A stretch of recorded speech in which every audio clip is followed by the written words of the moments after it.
المسجد الجميل المسجد الجميل chiroyli masjid.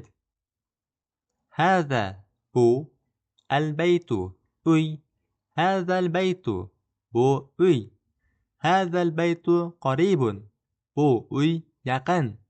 ذلك anavi المسجد masjid ذلك المسجد anavi masjid ذلك المسجد بعيد anavi masjid uzoq.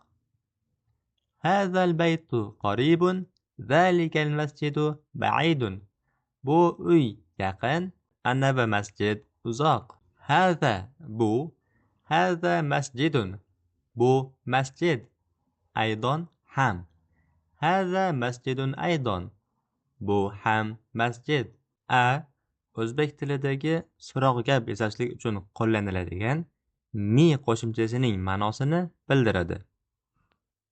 هذا مسجد أيضا bu ham masjidmi? La yo'q. هذا bu هذا بيت bu uy. La هذا بيت yo'q bu uy.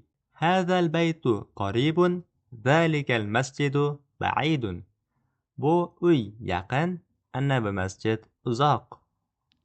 أهذا مسجد أيضا bu ham masjidmi? La هذا بيت yo'q bu uy. Baytun degani o'zbek tilida uy degan ma'noni bildiradi. Endi baytun so'ziga al qo'shimchasi qo'shiladigan bo'lsa, al baytu aniq bir uy degan ma'noni bildiradi. Ya'ni so'zlarga al qo'shib gapiriladigan bo'lsa, o'sha so'z so'zlovchiga ham, tinglovchiga ham ma'lum bir narsa ekanligi, aniq narsa ekanligi ma'lum bo'ladi. Demak, bundan kelib chiqadiki, agar so'zlarga al qo'shilganini ko'rsak, aynan o'sha so'zni aniq qilish uchun qo'shilgan bo'ladi.